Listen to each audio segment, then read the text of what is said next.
नमस्कार दोस्तों, मैं स्वागत करता हूं आप सभी का चैनल रणभूमि में। दोस्तों, आज मैं एवरेज यानी औसत का पार्ट 3 लेकर आया हूं। इसके पहले दोस्तों पार्ट 1 और पार्ट 2 आ चुके हैं, तो मैं आप सभी से रिक्वेस्ट करूंगा जो इस चैनल पर नए हैं वो कृपया पार्ट 1 बेसिक और पार्ट 2 बेसिक पर आधारित कुछ क्वेश्चंस मैंने कराए थे उसे ज़रूर देखें। और ये पार्ट 3 आज हम थोड़ा सा लेवल धीरे धीरे अप करेंगे। तो दोस्तों चलिए एक बेसिक से क्वेश्चन से शुरू करते हैं और इस वीडियो को पूरा ध्यान से देखें दोस्तों, क्योंकि इससे आपको बहुत फ़ायदा मिलेगा और ऐसे बहुत सारे क्वेश्चंस आपको मिलेंगे एग्ज़ाम में जो काफ़ी इंपॉर्टेंट हैं और आपको मिल सकते हैं एग्ज़ाम में। तो आइए दोस्तों, जैसा कि पहला क्वेश्चन आप देख पा रहे हैं, कहा गया यदि x1, x2, x3 तथा x4 का औसत 16 है तो x2, x3, x4 का योग का आधा 23 है, तो x1 का मान ज्ञात करें। तो सबसे पहले देखिए दोस्तों, चार संख्याओं का आपको औसत दिया है 16, यानी कि आपको औसत 16 है तो योग आप निकाल सकते हैं दोस्तों।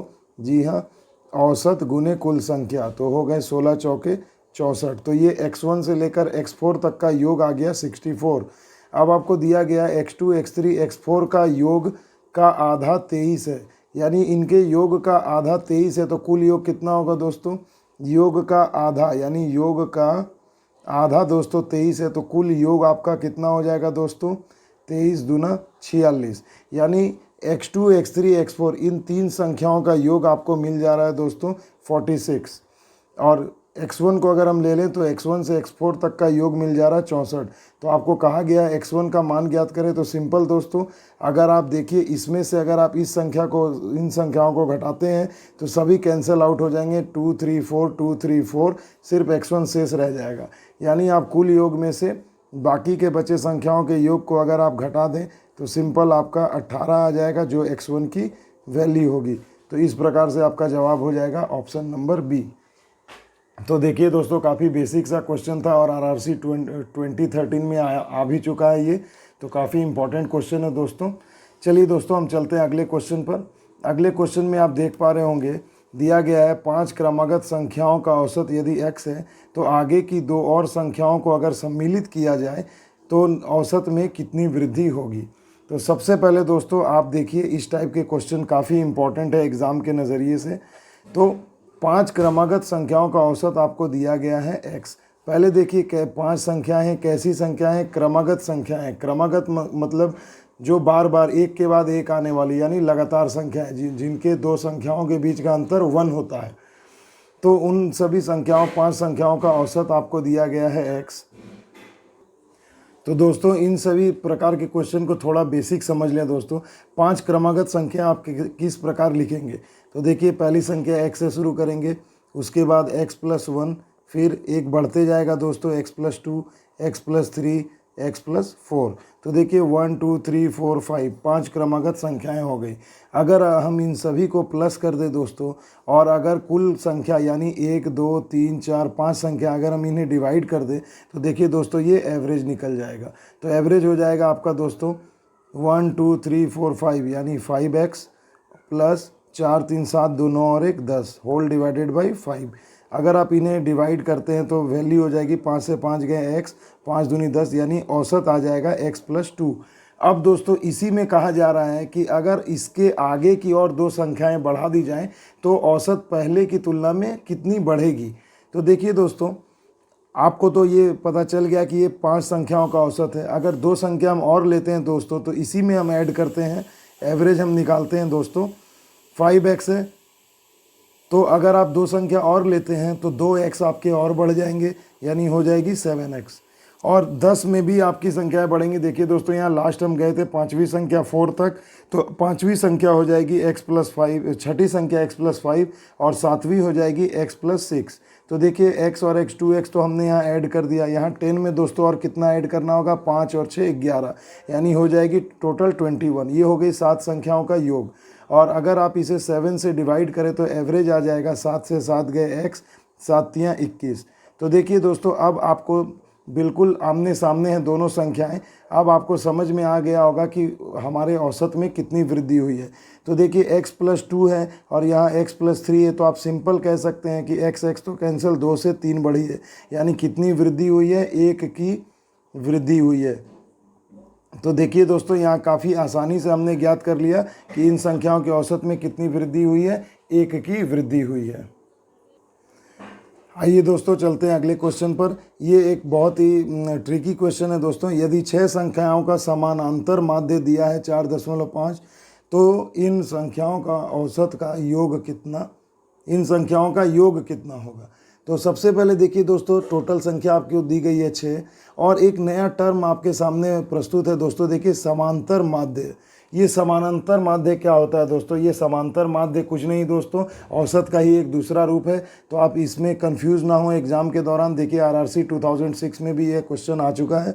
तो ये समांतर माध्य का मतलब औसत ही होता है दोस्तों। तो आपको सिंपल पता है, 6 संख्याओं का औसत दिया है 4.5, तो योग कितना होगा दोस्तों? तो योग बराबर होता है संख्या गुने औसत, यानी 4.5। आप सिंपल गुना कर दें, मल्टीप्लाई करें, 6 चौके 24 और 2 26 और 1 27, 4 5 20 के शून्य हासिल, 2 24 2 26। तो यहाँ देखिए दोस्तों, 6 5 30 के शून्य हासिल रहा 3, 6 जगह 24 और 3 27, दशमलव कट गया दोस्तों 0 से। देखिए यहाँ आपका औसत आ गया, एवरेज टोटल आ गया 27। आपको यहाँ पूछा गया इन संख्याओं का योग कितना होगा। तो देखिए दोस्तों, यहाँ योग आ गया 27। क्वेश्चन में कुछ भी नहीं था दोस्तों, बस एक नया टर्म आ गया था समांतर माध्य। इसे आप जरूर ध्यान दें। अब देखिए दोस्तों, अगले क्वेश्चन पर आते हैं। ये भी क्वेश्चन आरआरसी 2013 में आया था। देखिए 3 संख्याओं का औसत यदि 45 है, पहली संख्या औसत से उतनी ही अधिक है जितनी कि दूसरी संख्या औसत से जितनी कम है, तो तीसरी संख्या ज्ञात करें। तो देखिए दोस्तों, सिंपल सा एक क्वेश्चन है। आपको पूछा गया है तीसरी संख्या, तो जो संख्या आपको पूछी गई है आप उसे ही मान ले। तो देखिए तीसरी संख्या, थर्ड संख्या अगर हम मान लेते हैं x है। अब पहली संख्या देखिए दोस्तों, कहा गया है पहली संख्या औसत से उतनी ही अधिक है जितनी कि दूसरी संख्या औसत से जितनी कम है। तो देखिए दोस्तों, अगर आप पहली संख्या मानते हैं कि औसत से उतनी ही अधिक है, तो देखिए दोस्तों, मान लेते हैं हम कि पहली संख्या जो है औसत यानी 45 से y अधिक है। तो हमने यहाँ लिख दिया, तो पहली संख्या हो जाएगी 45 + y, और दूसरी संख्या कहा गया है औसत से उतनी ही कम है जितनी कि पहली अधिक है। तो ये y अधिक थी, तो दूसरी संख्या हो जाएगी औसत से उतनी ही कम, यानी 45 - y कम है, तो y मान लिया। अब देखिए दोस्तों, तीनों संख्याओं का औसत आपको 45 दिया, आपने सिंपल करना है। देखिए हम तीनों संख्याओं को अगर जोड़ते हैं, 45 + y पहली संख्या, दूसरी संख्या 45 - y और तीसरी संख्या x, इन तीनों का अगर योग निकालते हैं दोस्तों, तो क्या होगा 45 × 3। अब देखिए दोस्तों, y यहाँ कैंसिल हो गए, 45 45 90, तो x बराबर हो जाएगा दोस्तों, इसे मल्टीप्लाई करते हैं, 3 5 15, 3 4 12 और 1 13, 135, और 90 इधर आती है दोस्तों, तो माइनस करते हैं तो वैल्यू आ जाती है 45, यानी आपकी x की वैल्यू आ गई 45, यानी तीसरी संख्या जो आपको कहा गया था उसका वैल्यू हो जाएगा 45। तो आंसर हो जाएगा आपका क्वेश्चन ऑप्शन नंबर सी। तो देखिए दोस्तों, काफ़ी आसानी से हमने इसे सॉल्व कर लिया। अब दोस्तों आइए हम चलते हैं हमारे अगले क्वेश्चन नंबर 5 पर। तो देखिए दोस्तों, इस क्वेश्चन में आप देख पा रहे हैं, कहा गया 3 संख्याओं में दूसरी संख्या पहली से 2 गुनी है और तीसरी से 3 गुनी है। तो यहाँ पर देखिए दोस्तों, आपको करना क्या है, जिस संख्या से तुलना की गई है आप उसे मान ले। तो यहाँ हम मान लेते हैं दोस्तों, माना तीसरी संख्या x है। तो यहाँ कहा गया है 3 संख्याओं में से दूसरी संख्या पहली से 2 गुनी है और तीसरी से 3 गुनी है। तो देखिए दोस्तों, तीसरी से 3 गुनी है, तो आप यहाँ सिंपल मान सकते हैं दोस्तों, तीसरी संख्या से 3 गुनी है। तो अगर आप तीसरी को x मानते हैं, तो दूसरी संख्या पहली से 2 गुनी तथा तीसरी से 3 गुनी है। यानी यहाँ दूसरी संख्या के बारे में कहा गया है, तो दूसरी संख्या तीसरी से 3 गुनी है। तो अगर तीसरी x है तो दूसरी संख्या हो जाएगी उससे 3 गुनी, यानी 3x। और उसके बाद देखिए दोस्तों, पहली संख्या क्या हो जाएगी, पहली संख्या से 2 गुनी है दूसरी संख्या, यानी पहली संख्या से 2 गुनी है। तो अगर पहली संख्या हम दूसरी से निकालें तो उसका आधा हो जाएगा दोस्तों, यानी 3x/2। अब देखिए दोस्तों, तीनों संख्याएं हमें ज्ञात हो चुकी हैं, तो हम सिंपल करते हैं दोस्तों, सभी संख्याओं का योग करते हैं। तीनों संख्या को हमने जोड़ दिया, तो औसत दिया 44, तो योग हो जाएगा 44 × 3 यानी 132।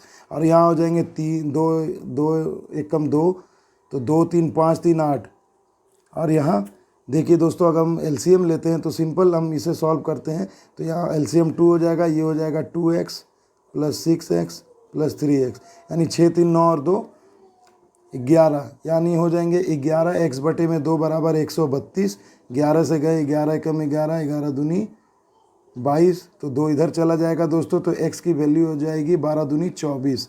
तो देखिए x की वैल्यू आ गई 24। आपसे पूछा है सबसे बड़ी संख्या, तो आप देख पा रहे हैं सबसे बड़ी संख्या दूसरी संख्या है सबसे बड़ी, तो इसकी वैल्यू हो जाएगी 3x। तो x की वैल्यू है आपके पास 24, तो यहाँ सिंपल हो जाएगा दोस्तों, इसकी वैल्यू अगर हम निकालें तो हो जाएगी 3 इंटू एक्स, यानी 3 इंटू 24, 24 तियाँ 72, यानी आपका जवाब हो जाएगा ऑप्शन नंबर सी। दोस्तों ये क्वेश्चन काफ़ी इंपॉर्टेंट है और देखिए ये आरआरसी 2018 में दिया है ग्रुप डी के एग्ज़ाम में। अब देखिए दोस्तों अगले क्वेश्चन पर हम आते हैं। 3 संख्याओं का औसत है 155। तो देखिए दोस्तों, बड़ी संख्या दी गई है आपको 180, हमने यहाँ लिख दिया, और बोला गया है अन्य 2 संख्याओं का अंतर 25 है। तो यानी एक संख्या को आप मान लें x प्लस 25, तो अगली संख्या हो जाएगी इससे 25 अंतर यानी कम होगी, तो 25 कम होगी यानी ये 25 हट जाएगा, तो अगली संख्या हो जाएगी सिर्फ x। तो देखिए दोस्तों, तीनों संख्याएं हमें ज्ञात हो गई हैं और इनका औसत दिया 155। तो हमें जब योग निकालना है तो हमें 3 से जितनी संख्या होगी औसत से मल्टीप्लाई कर देना है। अब देखिए दोस्तों, x और x यहाँ हो गए 2x प्लस 180 और 25, यानी हो गए 205, और जब हम इसे मल्टीप्लाई करते हैं तो वैल्यू आ जाएगी 460। तो अब देखिए दोस्तों, 2x इक्वल टू हो जाएगा, इसे माइनस अगर हम करते हैं 465, अगर हम इसे माइनस करते हैं तो वैल्यू आ जाएगी 0 6 और 2, यानी 260। अब 2 से कैंसिल कर दीजिए दोस्तों, आ गई 130। तो यानी x का वैल्यू आ गया दोस्तों 130। आपसे पूछा गया है सबसे छोटी संख्या, तो देखिए एक संख्या 180 है, एक संख्या हो जाएगी 155 और एक संख्या सबसे छोटी x यानी 130। तो आपका जवाब हो जाएगा 130। तो देखिए दोस्तों, काफ़ी आसानी से हमने इसे सॉल्व कर लिया, बिल्कुल बेसिक तरीके से दोस्तों, बिना किसी ट्रिक के। तो आइए दोस्तों चलते हैं हम अगले क्वेश्चन पर। तो यहाँ आप देख पा रहे होंगे 4 संख्याओं में से प्रथम 3 का औसत 15 है।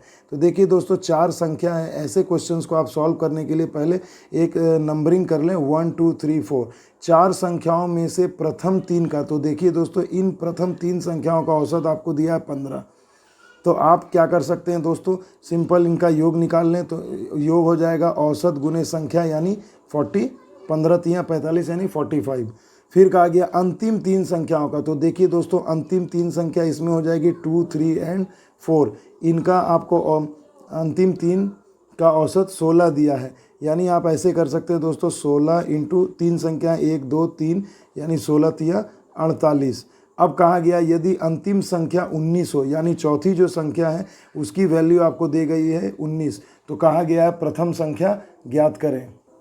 तो देखिए दोस्तों, आपको करना क्या, आप सिंपल देखिए दोस्तों, आपको चौथी संख्या 19 दी गई है, तो देखिए दोस्तों आप इन दोनों योगों में इसको आप माइनस कर दें, तो वैल्यू आ गई 48 माइनस 45, यानी कि हो गई 3। तो यानी देखिए दोस्तों, पहली और आखिरी संख्या में 3 का अंतर होगा, और आपको कहा गया है कि अंतिम संख्या अगर 19 है तो पहली संख्या उससे 3 कम होगी दोस्तों, तो आपका वैल्यू हो जाएगा, अंतिम संख्या में से आप 3 को माइनस कर दें -3, यानी आपकी वैल्यू हो गई 16, यानी इसमें से प्रथम संख्या आपकी हो जाएगी दोस्तों 16।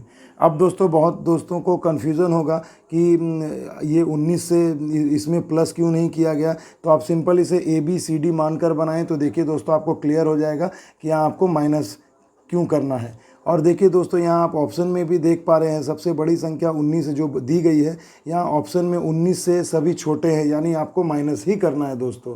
तो काफ़ी आसानी से हम इसे लॉजिकली सॉल्व कर सकते हैं। आइए दोस्तों चलते हैं हम अगले क्वेश्चन पर। यहाँ आप देख पा रहे होंगे 5 संख्याओं का औसत यदि 6 है, उनमें से 3 का औसत 4 है, तो शेष 2 का परिणाम। तो सबसे पहले देखिए दोस्तों, 5 संख्याओं का औसत आपको 6 दिया है, आप सिंपल इसे गुणा कर लें तो आपका योग आ जाएगा 30। उनमें से फिर 3 का औसत दिया है 4, यानी 3 संख्याओं का आपको औसत दिया गया है 4, तो गुणा कर लें तो योग आ गया 4 तियाँ 12। तो बोल रहा अंतिम 2 परिणामों का औसत क्या होगा, तो सिंपल आप इसे घटा दे दोस्तों। देखिए ये 5 संख्या और ये 3 संख्या, 5 में से 3 संख्या घटेगी तो 2 ही संख्या आएगी दोस्तों, 2 संख्याएं आएंगी। और अगर हम इनके औसत को योग को घटा लें तो यहाँ आ जाएगी दोस्तों 18। तो बोल रहा है दो से दो, यहाँ कहा गया है दो परिणामों का औसत क्या होगा। तो देखिए दोस्तों, दो परिणामों का औसत आपसे पूछा गया है, तो ये दो परिणामों का योग आपने ज्ञात किया 18, तो इनका एवरेज हो जाएगा, तो इनका एवरेज हो जाएगा दोस्तों 18 बाई 2 संख्या है तो 2, 2 9 18 यानी 9 आपका आंसर हो जाएगा। यहाँ देखिए दोस्तों, अगले सवाल में हम चलते हैं। ये काफ़ी अच्छा क्वेश्चन है, RRC 2014 में आया हुआ है। यदि A, B, C 3 संख्याएं हैं जिनका जो 1:2:3 के अनुपात में है, यदि उनका औसत 600 है। देखिए दोस्तों, यहीं से आपका आधा क्वेश्चन सॉल्व हो जाएगा।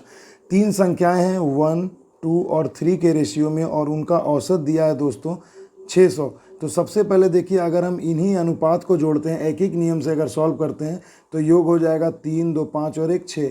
यानी दोस्तों ये 6 यूनिट जो होगी वो बराबर होगी इन सभी के योग का। जब हमने यहाँ योग किया है तो यहाँ हम योग के बराबर 600 लिख सकते हैं दोस्तों, और इंटू 3 संख्याएँ हैं तो हम इसे, तो देखिए दोस्तों 6 यूनिट का योग आपको हो गया 1800। यानी अगर हम 6 से इसे कटाते हैं दोस्तों, 6 × 1800, यानी 1 यूनिट जो है आपकी बराबर हो जाएगी 300 की।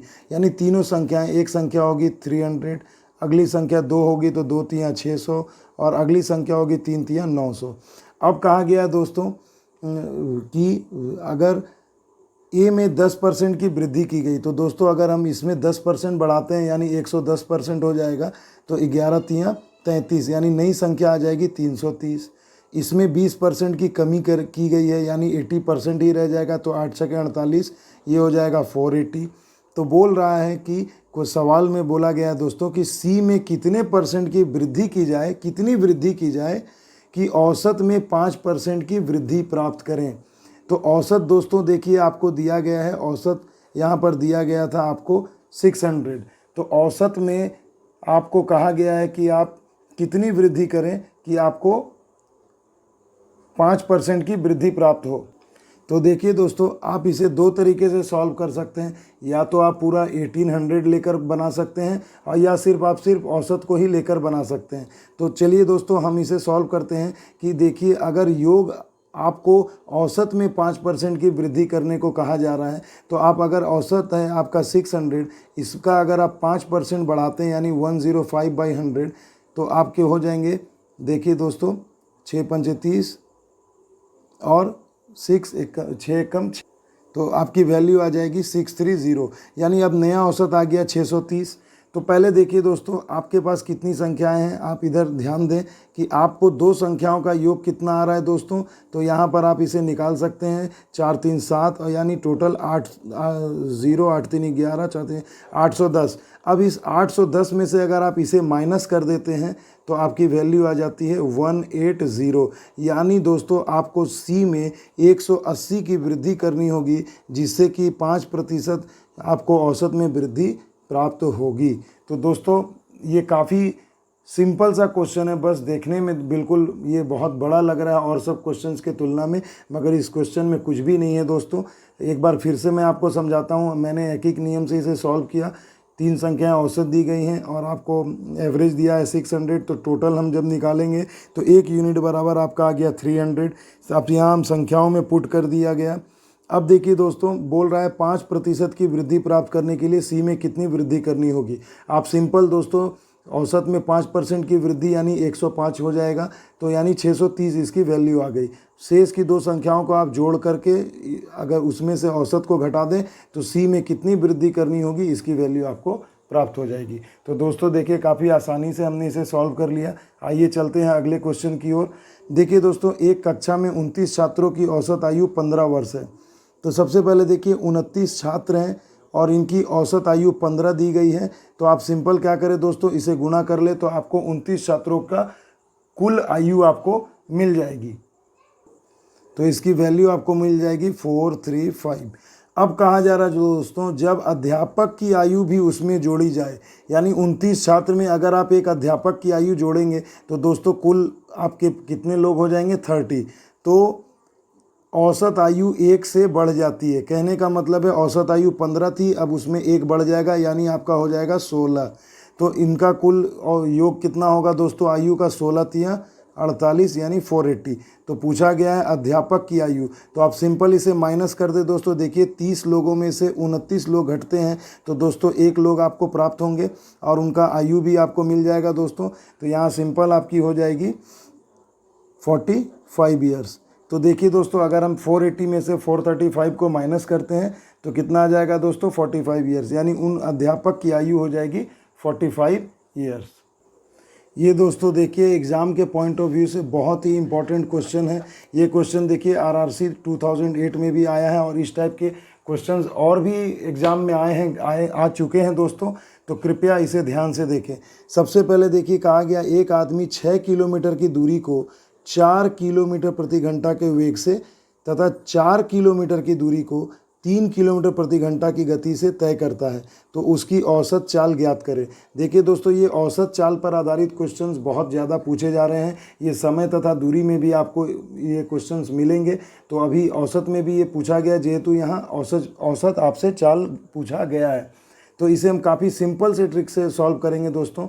सबसे पहले देखिए दोस्तों, आप एक बटा का चिन्ह दे दें और देखिए टोटल दूरी कितनी तय की गई है। एक 6 किलोमीटर और एक 4 किलोमीटर की दूरी तय की गई है। देखिए दोस्तों, औसत चाल का फॉर्मूला होता है, एवरेज स्पीड का फॉर्मूला होता है दोस्तों कुल दूरी बटे लिया गया कुल समय। बस दोस्तों, आपको सिर्फ यही करना। चाल बराबर होता है दूरी बटा समय, तो औसत चाल का फॉर्मूला होता है कुल दूरी बटे कुल समय। तो आप सिंपली सॉल्व करें दोस्तों। कुल दूरी कितनी दी गई है 6 और 4, यानी आप इसे इधर प्लस कर दें 6 + 4। अब दोस्तों यही दूरी को आपने उस व्यक्ति ने कितने वेग से तय किया है आप उसे लिखें। तो देखिए 6 किलोमीटर की दूरी को उन्होंने 4 किलोमीटर में तय किया है प्रति घंटे के वेग से। तो देखिए दूरी बटा चाल होता है दोस्तों समय। तो ये हमारा पहले पार्ट का समय निकल गया, प्लस कुल समय है तो आपको प्लस करना है। फिर उसी दूरी देखिए सेकंड वाली जो दूरी है 4 किलोमीटर, इसको उन्होंने तय किया है 3 किलोमीटर प्रति घंटे की गति से। तो आप फिर से वेग से चाल से अगर डिवाइड कर दे तो आपको समय मिल जाएगा। तो देखिए दोस्तों, अब आ गया फॉर्मूला कुल दूरी बटे कुल समय, यानी एवरेज स्पीड। अब देखिए दोस्तों, इसे सिंपल सॉल्व कर लें। ये हो गया 6 × 4 = 10 और अगर आप एलसीएम लेते हैं तो 12 हो जाएंगी। ये 6 × 3 = 18 प्लस ये हो गया 4 × 3 = 12, 4 × 4 = 16। तो यहाँ आपकी वैल्यू आ जाएगी 10, 12 ऊपर चले गए, नीचे हो गए 16 और 18 यानी 34। तो वैल्यू आपकी आ जाएगी दोस्तों 2 × 6 = 12 और ये 17, यानी 60/17। तो आपका आंसर हो जाएगा दोस्तों। देखिए अब आप यहाँ मैच कर सकते हैं। 17 × 3 = 51 और 9 60, 60/17, यानी ये वैल्यू इसका यहाँ पर आ जाएगा 3.9/17 किलोमीटर प्रति घंटा। तो देखिए दोस्तों, ये बहुत ही इंपॉर्टेंट क्वेश्चन है। इसे मैं आप सभी से रिक्वेस्ट करूँगा, इस क्वेश्चन को काफ़ी ध्यान से इसे आप सॉल्व करें। आइए दोस्तों चलते हैं अगले क्वेश्चन पर। इस टाइप के क्वेश्चन भी बहुत ज़्यादा एग्जाम में पूछे जा रहे हैं और इसके लिए मैं आपके लिए एक बहुत ही ज़बरदस्त ट्रिक लेकर आया हूं दोस्तों। तो पहले मैं आपको एक बेसिक मेथड बताता हूं, उसके बाद दोस्तों मैं इसका आपको सिंपल एक ट्रिक बताऊंगा जिससे आप काफ़ी आसानी से इस टाइप के क्वेश्चन को सॉल्व कर सकते हैं। तो देखिए दिया गया है सचिन के रनों का 10 पारी में कुछ औसत था। देखिए दोस्तों, औसत आपको यहाँ नहीं दिया गया है, कुछ औसत है। 11वीं पारी में सचिन ने 108 रन बनाए हैं, जिससे उसके रनों का औसत 6 रन बढ़ गया है। तो उसके रनों का नया औसत क्या होगा। तो देखिए दोस्तों, सबसे पहले एक बेसिक इक्वेशन बना के जैसे हम सॉल्व करते हैं कि मान लिया गया कि 10 पारी में उसका कुछ औसत था, तो मान लिया गया एवरेज 10 पारियों का था x। तो कुल रन क्या हो जाएंगे दोस्तों, योग हो जाएगा 10 × x। ये उनके 10 पारियों का रन हो गया। अब देखिए दोस्तों, 11वीं पारी में उसने 108 रन बनाए हैं। तो आप सिंपल देखिए दोस्तों ऐसे कर सकते हैं, ये हो गए 10 पारी के रन, 11वीं पारी में उसने 108 रन बनाए, आप जोड़ दें तो अब ये टोटल 11 पारियों का रन हो गया। तो अगर आप औसत निकालेंगे तो आप 11 से इसे डिवाइड करेंगे तो इक्वल टू वैल्यू हो जाएगी दोस्तों, उनके औसत रन 6 रन बढ़ गए हैं, यानी पहले औसत x था, अब 6 रन बढ़ गए हैं, तो अब आप x + 6 लिख सकते हैं। अगर औसत बोलेगा आपको सवाल में कि कम हो गया है तो आप x माइनस जितना कम होगा उतना लिख सकते हैं। अब देखिए दोस्तों, सिंपल एक इक्वेशन हो गया। अब आप इसे सॉल्व कर सकते हैं क्रॉस मल्टीप्लाई करके।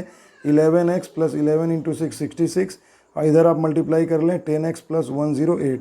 तो देखिए ये इधर जाएगा माइनस होगा दोस्तों, तो 11 में से 10x गए 1x, यहाँ हो जाएगा 108 माइनस 66। तो देखिए दोस्तों 8 में से 6 गए 2, 10 में से 6 गए 4, यानी x की वैल्यू आ गई 42। तो x दोस्तों ये ओल्ड 10 पारियों का पुराना औसत था। आपसे पूछा गया उसके रनों का नया औसत क्या है, तो नया देखिए दोस्तों 6 रन बढ़ गया था, तो आपको सिंपल इसमें 6 ऐड कर देना है, तो आपकी वैल्यू हो जाएगी 42 प्लस 6 यानी 48। तो इस तरह से आपका जवाब आ जाएगा 48। ये भी कोई खासा लेंदी मेथड नहीं है दोस्तों, आप इसे 2-3 बार प्रैक्टिस करके आसानी से बना सकते हैं। मगर इसमें मैं आपको एक इसी से डिराइव किया हुआ एक सिंपल सा मैं इसे ट्रिक बनाकर लाया हूँ दोस्तों, आप इसे समझें। सबसे पहले आपको इसमें करना क्या है दोस्तों, जो आपको 11वीं 10वीं जो भी पारी में उन्होंने रन बनाया है आप उसे सिंपल यहाँ लिख लें। अब देखिए दोस्तों, अब आपको करना क्या है, देखिए 10 पारियों में कुछ रनों का औसत था, 11वीं पारी के बाद औसत 6 रन बढ़ गया है। तो आप सिंपल अंतिम पारी जो है उसमें से जितने रन बढ़े हैं आप उससे मल्टीप्लाई कर दें, तो इसकी वैल्यू आ जाएगी दोस्तों 11 गुना 6 यानी 66। अब आप इसे सिंपल माइनस कर दें दोस्तों, तो आपको देखिए वैल्यू हो जाएगी 8 में से 6 गए 2, 10 में से 6 गए 4। देखिए दोस्तों 2 सेकंड में हमने इसका पुराना औसत निकाल लिया। ये जो भी औसत आएगा दोस्तों ये पुराना औसत ही आएगा। उसके बाद आप सवाल को देखें, आपको कहा गया 6 रन औसत बढ़ गया है, तो नया औसत यदि आपसे पूछा जाएगा तो 6 रन बढ़ा है, तो आप सिंपल इसमें 6 ऐड कर दे दोस्तों, तो हो जाएगा 48। तो देखिए आपका जवाब फिर से आ गया 48। तो देखिए दोस्तों दोनों ही मेथड मैंने आपको बता दिया है। इसी मेथड से इस ट्रिक को हमने डिराइव किया है, निकाला है, तो इसे समझें। तो दोस्तों मैं आशा करता हूं कि मेरा ये एवरेज का जो वीडियो था पार्ट 3 आपको काफ़ी अच्छा लगा हो, आपको ज़रूर कुछ फ़ायदा पहुंचाए एग्ज़ाम में। तो इस तरह के क्वेश्चंस के लिए दोस्तों प्लीज़ मेरे चैनल को लाइक करें, सब्सक्राइब करें और ज़्यादा से ज़्यादा शेयर करें दोस्तों। और मिलते हैं दोस्तों अगले पार्ट में। ये वीडियो को ज़्यादा से ज़्यादा आप शेयर करें दोस्तों, और लाइक तो मैं बहुत ही उम्मीद करता हूं दोस्तों कि आप सभी ज़रूर इस मेरे वीडियो को लाइक करते होंगे और इसे देखते भी होंगे। तो दोस्तों तब तक के लिए जय हिंद, जय भारत।